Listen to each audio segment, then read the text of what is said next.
Bapak Ibu dan saudara-saudara sekalian, Golkar, tapi sebelumnya saya mau kenalkan karena lupa. Anggota baru. Ini coba berdiri Pak Zulfikar ini, pakai kopiah dia. Pindahan dari Komisi 2. Kemarin ngurus-ngurus soal Bawaslu dan sebagainya. KPU, PKN. Nah, sekarang Komisi 11. Dari Golkar siapa yang mau bicara? Nah, silakan. Asal sesuai dengan tema ya. Tematis. Nanti melanglang buana kemana-mana. Silakan. Terima kasih pimpinan dan anggota yang saya hormati, Pak Menteri Bappenas beserta jajaran yang saya hormati. Mudah-mudahan ini sesuai tema Pak Ketua. Walaupun saya tidak menyinggung betul apa yang disampaikan oleh Pak Menteri Bappenas, menurut saya yang akan saya utarakan ini bisa sesuai lah. Demi performan KIB Pak Menteri ini.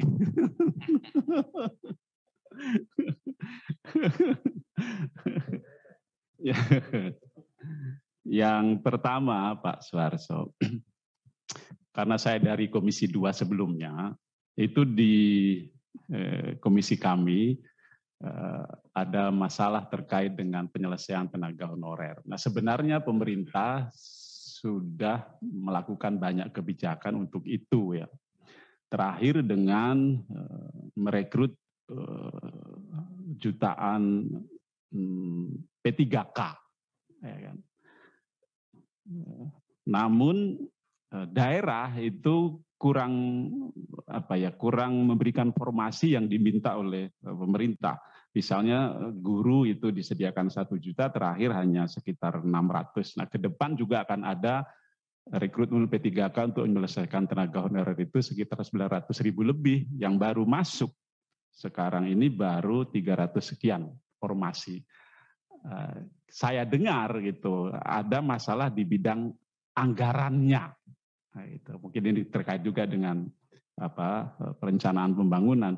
Terlebih ketika 2023 tenaga honorer ini akan ditiadakan, diganti semua dengan norma yang menyesuaikan di Undang-Undang 5 2014 tentang ASN, yaitu hanya ada PNS dan P3K. Tentu ini harus kita respon terkait anggaran ini. Jangan sampai semuanya dibebankan kepada Pemda, mudah-mudahan ada nanti dari pemerintah pusat juga backup sehingga kita memang 2023 itu tuntas menyelesaikan persoalan tenaga honorer.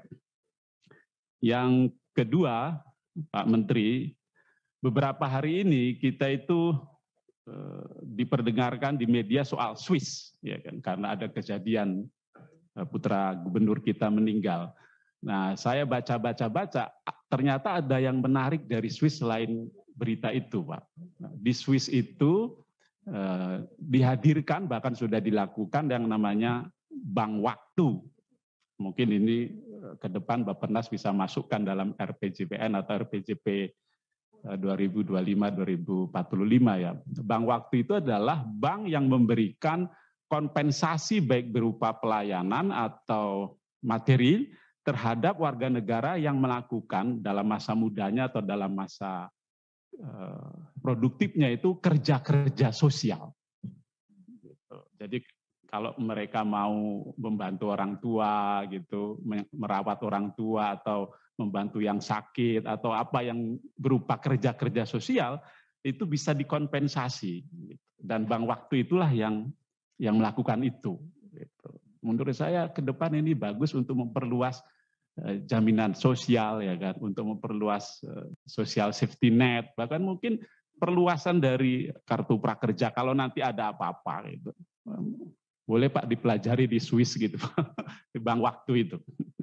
Lalu yang ketiga ini Pak Menteri, ini soal bonus demografi. Nah, kita kan beberapa tahun ini mengalami bonus demografi, bertambahnya usia produktif 15 sampai 65 tahun, bahkan data dari United Nations nanti 2022 kita akan mendapatkan usia produktif dari jumlah penduduk kita itu 189,36 juta.